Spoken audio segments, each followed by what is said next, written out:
uretse n'ibyo se Imana yafashe ubwoko bw'Israeli dabwitoraniriza ibushyira hari ubwoko bw'Itubwira none nukuva ko hatarandi bwoko se si byo se ubundi hari ikintu bamwe batazi kandi bagomba kwitaho cyane ubu Kristo n'umuco bigomba kujyana n'ibyo none se wowe kagira Imana we bari abantu uruzigi badukoreye twongere tubivuga gutema ubu se kuko Kizito n'ubuzito bwe nakwisana akaba bamwana gute kuko bari abantu b'abatindi bari hari batanafite n'ubwo ariko rero pastor none ntekereje n'umwe n'ubwiyunge batwigisha hari igihe nibaza ko banza turenga ariko nanone ngasanga nano birakabije upfa gufata umwana ukamuroha ubonye oya ahubwo hari ikintu uzamfasha ririya torero ryanyu ririya ndashaka ko tuzareba ukuntu turigira neza ubundi kwicarana bari abantu mu rusengero usanga ari ibintu yewe numvaga ko twakora nka mise ebyiri byibuze twebwe tubanza kandi nabo bakaza hanyuma icyo nari maze igihe ngitekereza tuzabikora umutungo mufasha tubikore rwose icyo umutungo mfite nagiye nashaka kuza gusaba ukagura izindi ntebe tukazitera harya inyuma tukajya tuzinduka tukiga kuko nubwo kuzinduka bakaza nyuma nabyo ntibihagije kuza bakicara mu ntebe twicayemo bajya kubwira ntibazanduza oya reka nkubwire ikintu cyambabaje shaka rutunganya ikibazo cy'ifunguro dokuntu bimeze ubu ndi ku ifunguro najyaga cunga abantu bacu nyine tukabona twozanye ibirenge kiriya kintu cyo kozanya ibirenge pastor kiriya kintu kirabangama nanjye use wowe uragenda ukareba ukabura aho uhera reka nkurangirize inkuru wasanga wowe n'ibyambaye sinzi ibintu nari mugiye nshiduka abantu bose bamaze kozanya ibirenge ngiye kubona mbona hasigaye ikintu mbega ibirenge bose bagiye bari mbega amano mbega umva byarandemereye cyane umva oya n'ubaraho n'urwo nabonye nanjye bampaye umuntu ndareba toma kuyatira abantu bacu nako bakozanya ibirenge ukwabo barakoze kudusura rwose sawa mukomere mwihangane nyuma yo kumva icyo ijambo ry'Imana ritubwira ndetse no gusenga ndagira ngo mbanze mbashimire uburyo mwitabiriye iyi nama idasanzwe. Iyi nama idasanzwe rero impamvu twabibahamagayemo ni uko hari ikibazo dufite hano muri torero ryacu, ikibazo kitari gikwiriye gukomera, ariko nkurikije uko ngenda mbyumva numva ko kimaze kugira imbaraga.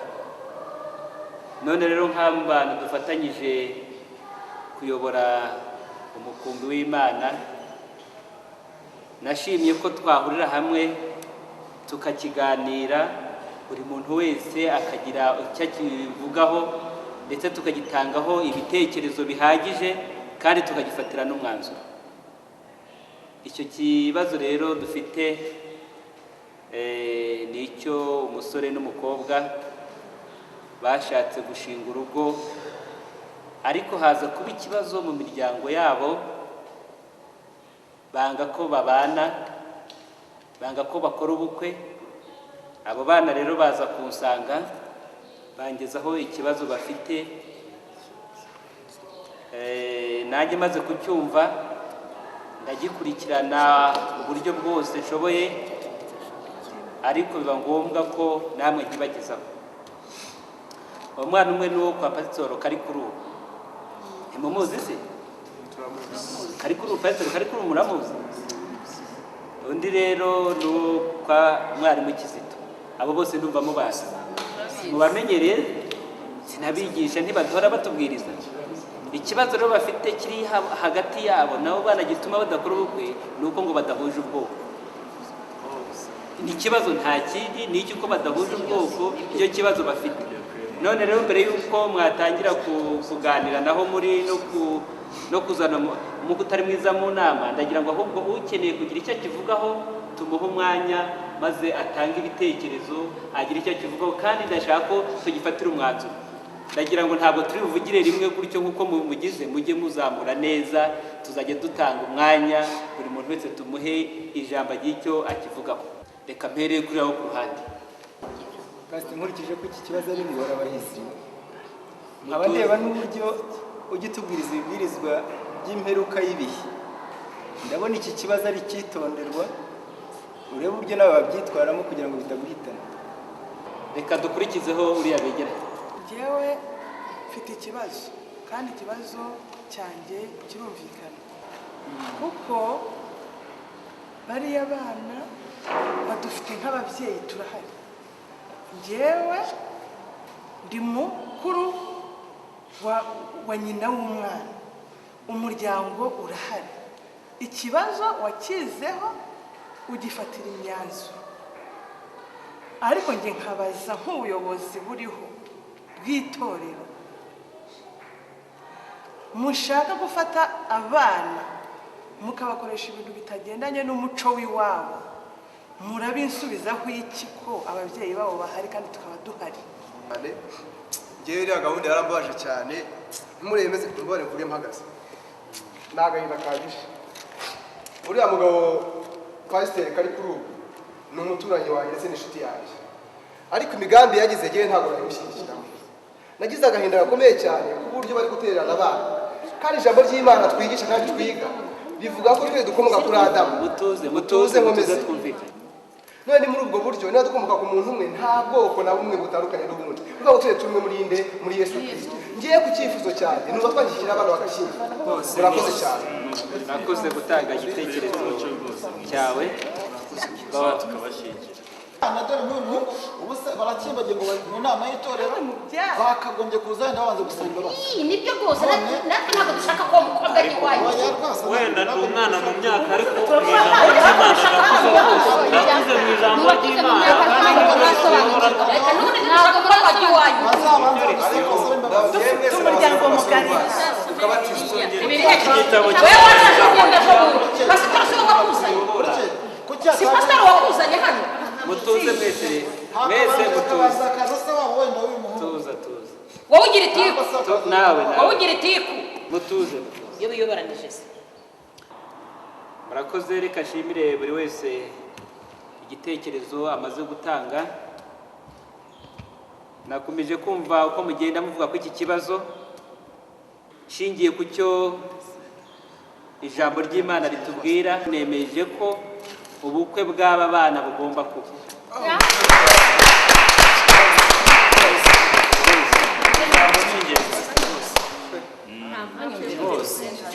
nta mpamvu yo kwima abantu uburenganzira bwo kubana kandi bakundana. nta n'imbabazi bashyingira. Abana n'abana beza barakundanye ntabwo bageze ku moko. Tugomba kubashyingira. Murakoze rero, inama yacu ndabona igenda iba nziza kandi igera no ku musozo. Natangiye mbabwira ko abo bana ubu babirukanye. Umukobwa nababwiye ko mufite iwanjye, umusore nawe afite uburyo buhagije bwo kubaho, yashatse uburyo yabaho ukwe. None rero abo bana ubu ngubu n'abitorera. Nagira ngo rero ubwo turi aha ngaha turebe uburyo twakora ubwo bukwe kandi tukabafasha mu bintu byose, ndetse bikagaragara ko ari ubwitorero koko. Murakoze, reka tubanze. Murakoze rwose pastor, mwanzuro umufasha uranshimishije pe. Bariya abana bagusanze nk'umubyeyi, kuba batarakoze gahunda zitari nziza nabyo tubishimira Imana. Nubwo ababyeyi babo babanze ni kabutindi yabateye, ahubwo tuzabasura. Tutarabasura rero pastor, genda shaka ngo uriya mwana tubashyingire, tubashyigikire, ndetse uriya mukobwa ndemera kuzamubera amarene. Nanjye nemeye kumuha ibishyingiranwa byose nta na kimwe kivuga.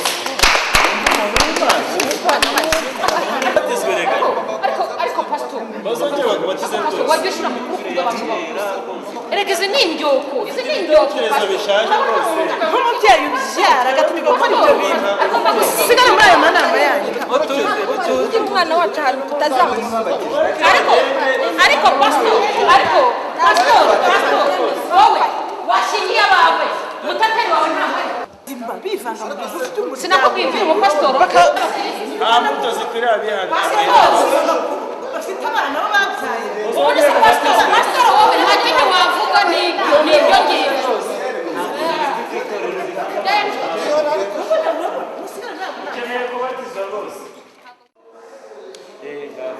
Pastor murakoze cyane pe. Jewe ndishimye ndanezerewe kubyo utabukora. Nanjye muri sale mu kwiyakira. Fanta zo kunywa muri sale genza zitanga. Nanjye ndishimye dekorasiyo yose ninjye uzayikoresha. Basa nanjye rwose biranejeje cyane nakenera n'inkwano. Murakoze Pastor. Mwemereye kuzatanga sale n'imodoka zizamutwara. Reka mbashimire rero uburyo inama yacu tuyishoje neza.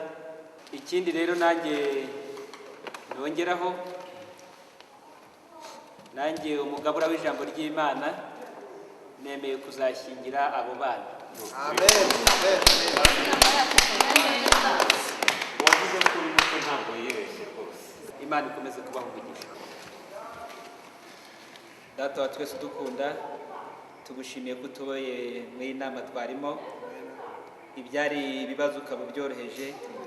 Dukomeje gushyira gahunda zose mu maboko mu izina rya Yesu. Amen.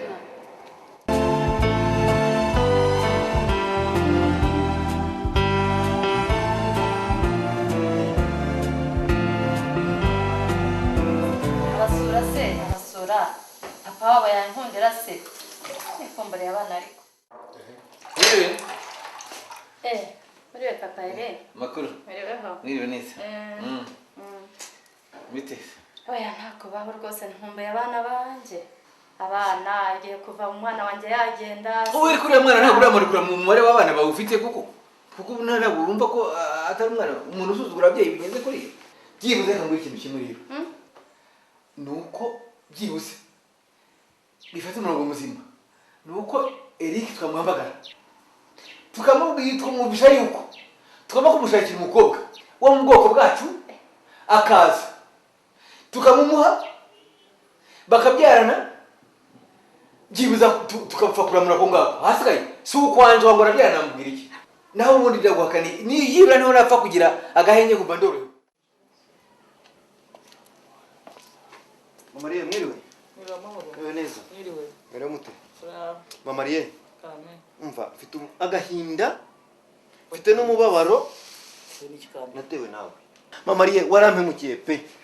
Reka nkubwire ukuntu wampemukiye. Uzi ko nagiye ruguru hariya mu mujyi.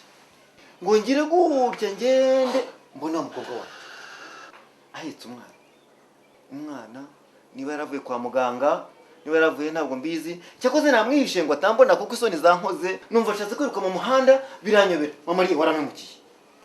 Mama Mariye ubonye ngo nanirwe no kujya kureba umwuzukuru wanjye kuko Mama Mariye ubu nzabigenza nte nzakora iki ko wampemukiye. Kuvuze ko wamubonye ko umva wamwitaruye ntumwegere ubwira iki niba icyo yarahita ari umwana. None se umuntu abyara iki? Umuntu abyara igisimba se kubyara umwana? None wamwegereye? Reka rero nkubwire umwanzuro urafashe. Nzajya gusura umwana wanjye. Wamperekeza utamperekeza je nzajyayo kandi Uwiteka azabifashemo. Uzagera se yakubujije. Rwose. Ariko se mwakabyara mu koko. Uyu mugabo tangiye kuba ngora naramuhemukiye. Uyu mugabo ndaza kumukizwa n'iki? Ndaza kumukizwa n'iki ku? Cyazambuye inyuma sinahinguka ahubwo. Ariko ntacyo. Zemena gende. Kuko ndabona mpamvu yo gukomeza semera muherekeze kuko no kuba yatunka wenyine nabwo byaba bikorera isoni birushijeho.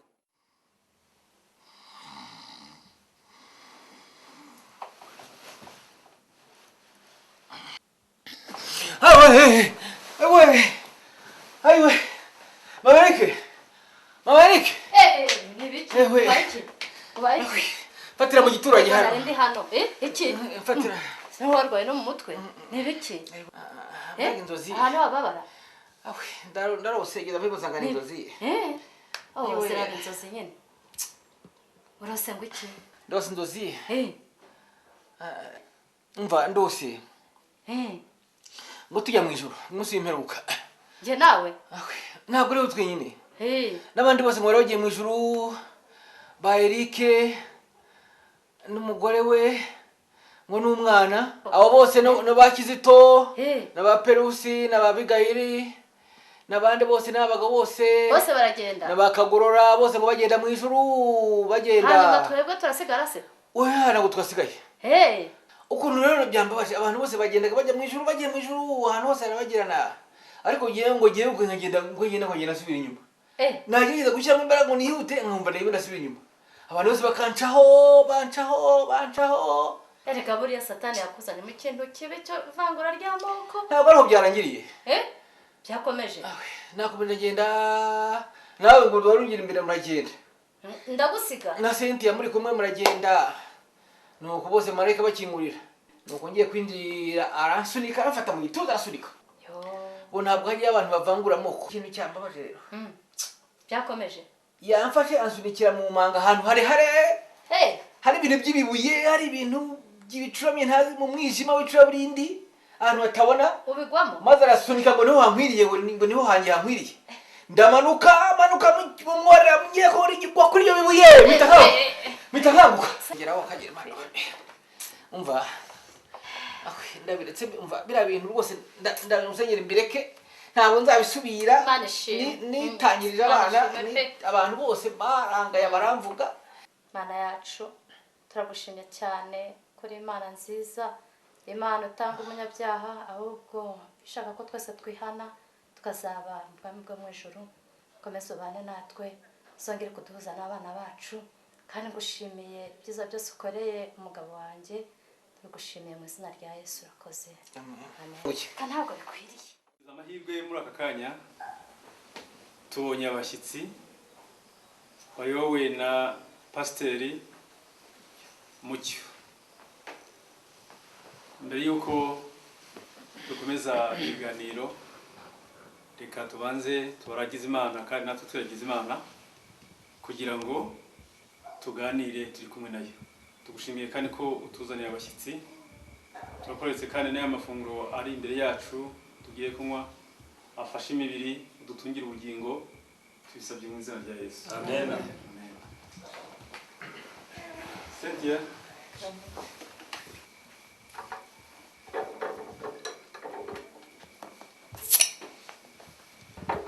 wese afate icyo ashoboye bavandimwe inshuti zacu z'umuryango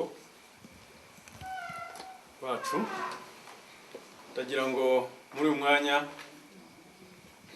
babashyitsi batugendereye tubahe umwanya wo kugira ijambo bavuga umwanya n'uwanyu pasiteri Imana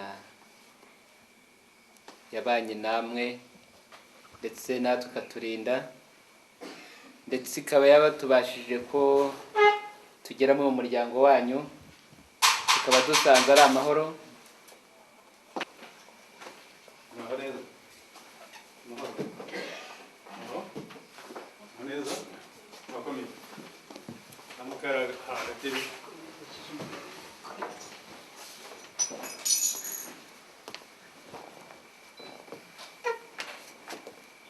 murakoze pasiteri mukomeze ijambo ryanyu murakoze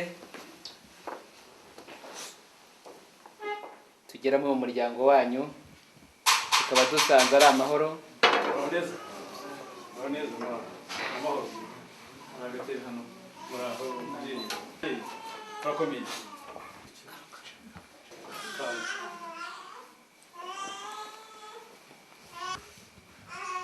kwagurutse ariko ari papa nibaje hano urabona none atari ibibazo papa se ankurikiranye ko namuhunze mu rugo rwe none bigenze bite ubwo se wari uzi ko nanjye mu rugo baje inde baje iwacu mama wawe na papa wawe baje hano baje noneho gushwanira hano oya none se afite ikibazo ki twasenze Imana ngo idusubize ubwirwa n'icyo katari igisubizo cy'Imana murakoze nari maje gushimira Imana ukuntu yabanye natwe ndetse namwe ndetse n'abashyitsi nabonye bakomeza kuza none icyo nakurikizaho no kubashimira uburyo mwatwakiriye Imana ibongerera umugisha mu minsi yashize hano aba bana twarabashyingiye nyuma rero mu minsi ya vuba hatuza kumva Imana yakoze ibitangaza maze ikabaha imigisha yabo, ikabaha urwunguko bakunguka. Niyo mpamvu twaje hano kugira ngo tubasure, tubahembe kandi turebe n'ibyo bitangaza Imana yakoze. Ahubwo twabasaba maze bakatuzanira uwo mwana maze tukamureba. Pasiteri ategereza umwana rwose Imana yakoze ibitangaza rwose. None rero nta kindi twavuga, nta kindi twakora usibye gushimira Imana yakoze ibi bitangaza. kugira ngo ubwo bamaze kubereka umwana, kugira ngo hari undi muhango umubyeyi yateguye wo kugaragaza ko aba bana bacu bakuze.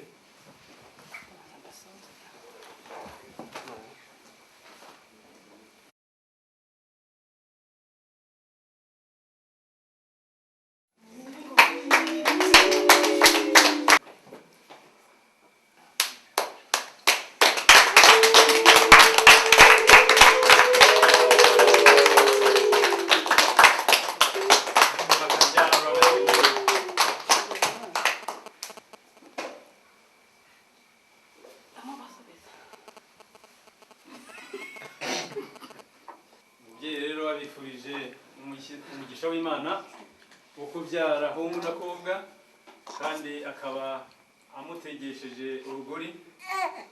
Icyo ni ikintu kigeze.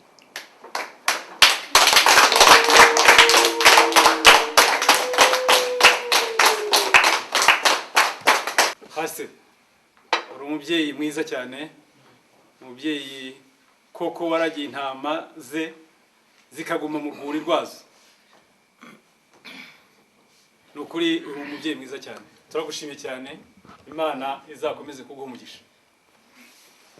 Murakoze rwose, Imana izakomeze kuturinda. Ndagira ngo nawe tumuhe umwanya agira icyo avuga. Buriya hari nawe ubutumwa yaba adufite.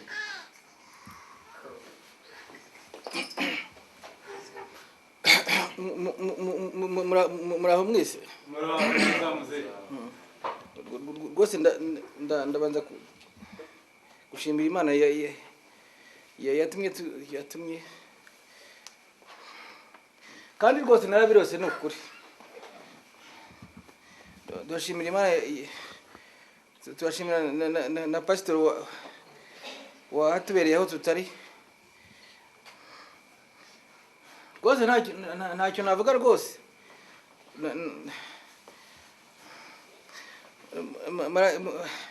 Marayika yarabinyeretse.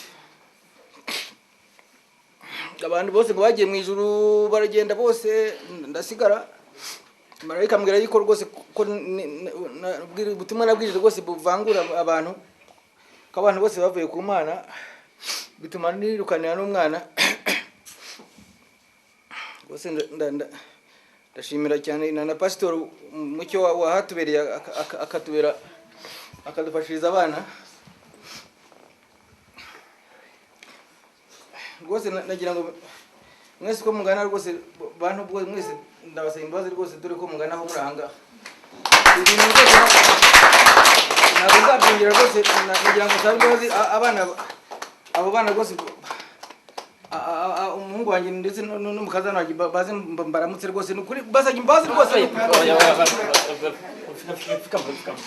Ndakubabariye papa, ndakubabariye. Tuza ndakubabariye. Ndarakubabariye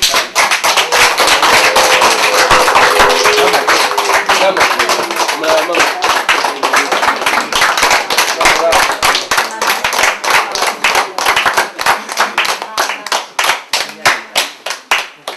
Tuza rwose, tuza komera.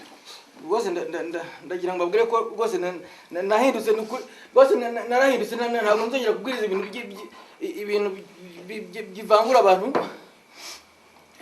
Nzajya mbwiriza neza, nanjye ndashaka kujya mu ijuru. Erega papa, oya papa, tugushize ubwoba. Tuza rwose. tuza narakubabariye ndetse n'abandi barakubabarira tuza murakoze rwose murakoze mwakabyara muri rwose aya papa tuza mwese mbasabye imbabazi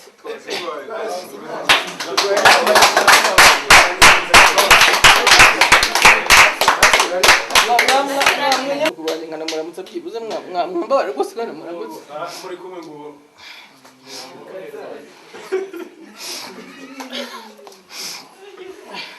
urahushawe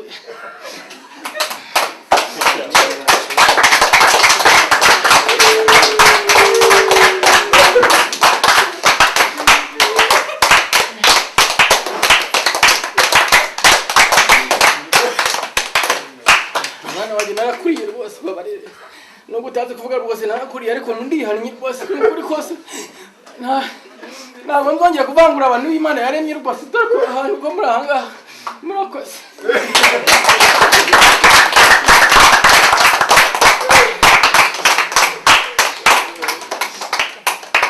kugira icyo avuga reka tumenyere nawe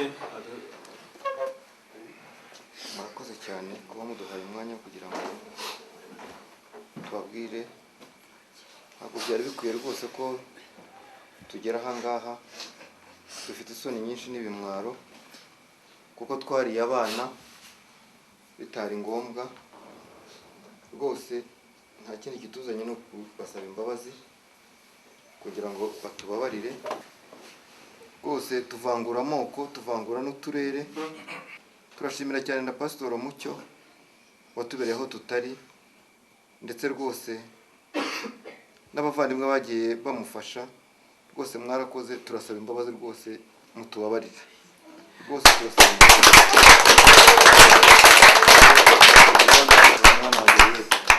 mwana wanjye rwose mutubabarire mwana wanjye reke rwose muraho twarabariye rwose mutubabarire rwose mutubabarire pe rwose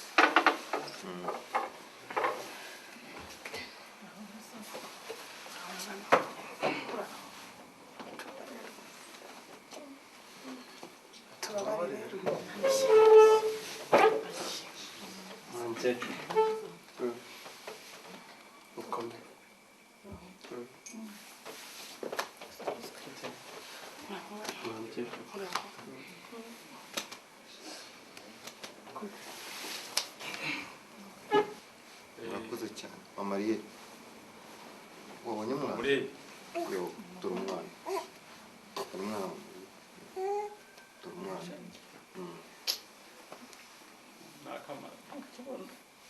akamarayika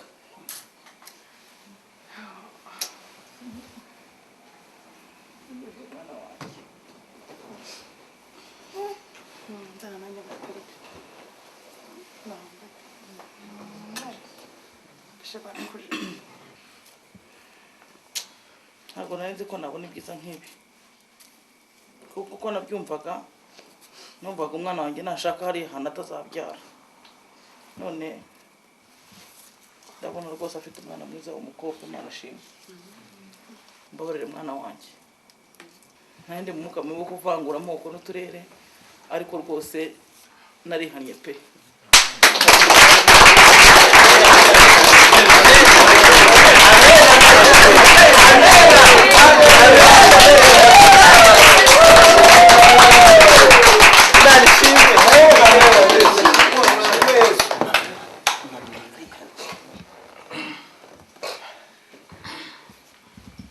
nanjye rwose nongeye gushima Imana ni kubw'ibitangaza Imana ijya ikorera mu bana b'abantu kuba umuntu yabasha guhagarara ahangaha si kubwe kubw'uko twagiye tuba mu muryango mibi ivangura amoko n'uturere ndetse tugashaka no kuyifasha tuyiga inyuma twirengagiza ijambo ry'Imana turisobanura uko turutari ariko ubu tukaba twaramaze gusobanukirwa nuko twese turi umwe muri Kristo akaba ari nayo mpamvu tubashije gutera intambwe tugana bano bana nanjye Ariyete n'umwana wanjye kuko ni umukuru wanjye abandi nyina wabo ni ukuri nanjye mbasabye imbabazi kandi shima Imana ko dukize kabutindi y'amoko tukaba turinzwe umuriro uzarya abana b'Imana. Amen.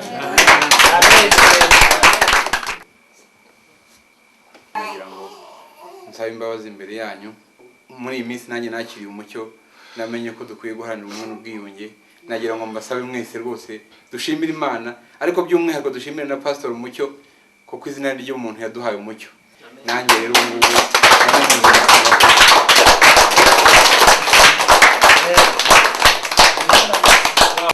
icyo nsaba ni kimwe gusa, nagira ngo Pastor kari kuri ubu rwose ankundire turamukanye. Oya rwose byashize rwose byashize rwose ntabwo Pastor bravo Imana ishimwe cyane.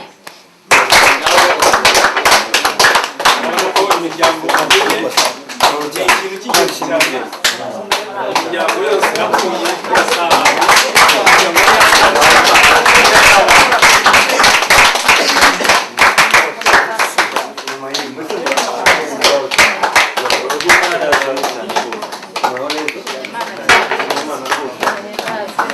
Pastor nukuri reka mubwire nukuri dushimye Imana rwose pe kuko dukize Kabutindi y'ivangura ry'amoko kandi rwose dukize Kabutindi iza ry'abanzi b'Imana kuri wa munsi w'imperuka. Oya rwose dukize Kabutindi yagihe no muri hariya nabnyiboneye ubwanjye gihe bari mu ndozi marayika yinyeretse dukize Kabutindi rwose ibyo bintu noneho mu by'ukuri tuvuye iyo turebye neza dusanga uyu munsi dukize Kabutindi.